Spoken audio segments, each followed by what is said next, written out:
Hi everybody. I kind of wanted to make a video about mental illness. Like, I just want to talk about it. I'm trying to think math in my head. I think 5 or 6 years ago, 6 actually, I was diagnosed with clinical depression and anxiety, which isn't exactly fun. I used to take medication for it, but huge preface, like no one's mental illness is exactly the same as somebody else's, like ever. Like, everybody has different experiences, everybody has different triggers, everybody has different types of medication that they might take for it. But for me, I took the general brand of Zoloft, which was called sertraline, because I was cheap. I didn't have much money, and Zoloft was expensive. So my doctor knew I was broke, so she decided to, or my mom, didn't have all the money in the world, so we went with the cheaper option. But for me, my anxiety has always been very situational or based on my depression. So, like, if I have a huge depressive episode, usually my anxiety panic attacks come with it, / asthma attacks, because I have asthma as well, which is super fun. But if I have anxiety by itself without the depression, it's usually very situational, meaning like certain people may set it off that make me either nervous or uncomfortable, or certain people who have caused me pain in the past and I see them, it causes me to just clam up and like I can't function. Even just talking about it is kind of just like in my brain, but I'm gonna set this here. Technically, I'm not setting it anywhere because it doesn't like lean on anything, but it's better than having to hold it up while I'm getting nervous because I don't want to get all like shaky. But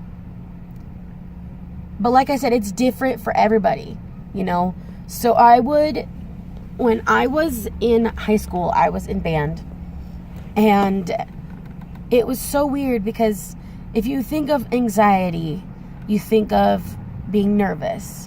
So like before like a band concert, people are freaking out, they're like getting nervous, they're like wondering if they're going to do good or if people are going to like the music or whatever. Mine was nothing like that at all.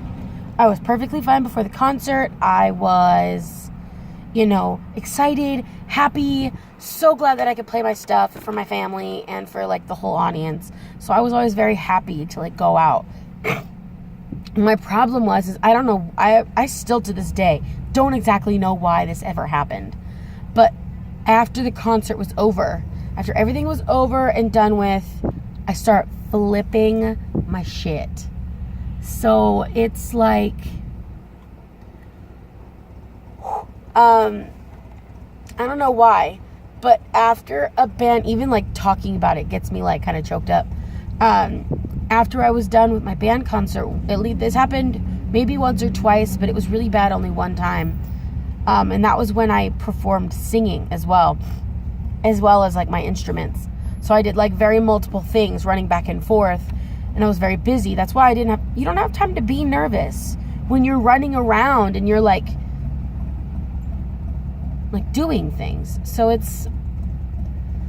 for me, I was just so busy and like didn't think about anything, and I didn't, And so the concert was over, and all of a sudden I start just like kind of hyperventilating, which is fun. And so I the fact that I have asthma, if I start hyperventilating, I start having an asthma attack, so I can't breathe. And so since I'm hyperventilating, since I'm like super anxious for practically like no reason, since I'm hyperventilating, my asthma's going off and I'm having an asthma attack. And when you have an asthma attack, you can't exactly breathe. And if you don't have your inhaler on you, you're kind of screwed. And so I ended up, I was wearing heels that night, which I barely ever wear heels. And I was wearing heels, and I decided to sit on the floor because I couldn't stand. Because if I were to keep standing in my heels while having an asthma/anxiety attack, I would have collapsed to the floor. So I decided to sit down, and I asked like 3 adults if they would help me, and like none of them would. So that was cool. Because they all just thought I was like freaking out for no reason, which I don't understand. Like, I'm literally sitting on the floor crying, like, and that's not like a sign you should be helping a student. Like, cool, thanks. And this was in high school. This wasn't like college or anything.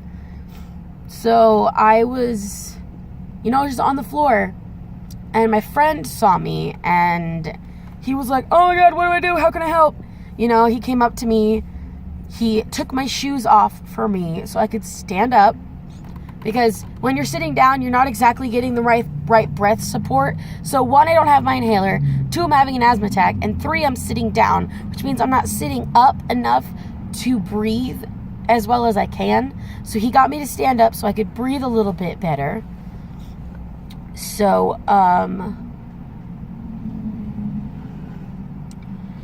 so I could be breathing better.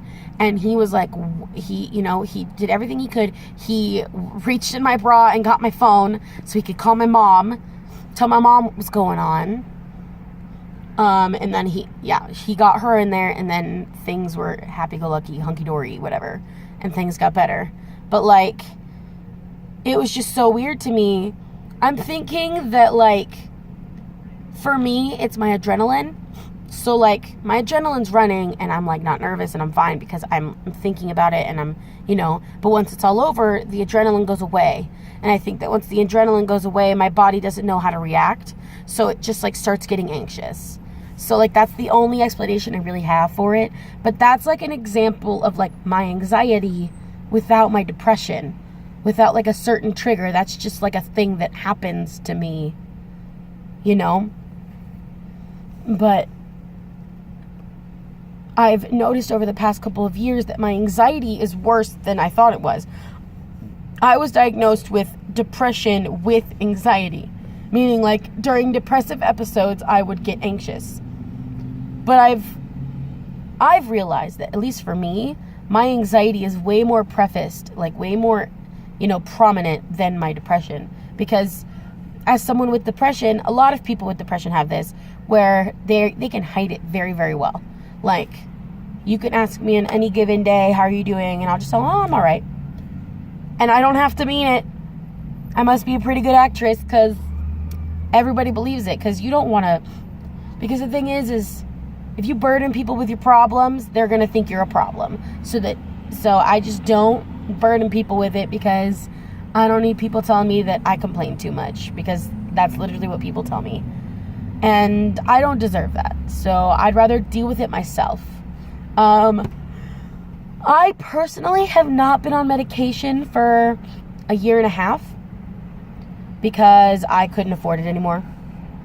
I could afford the medicine, but I couldn't afford to go see my doctor every 6 months because my copay was like $75.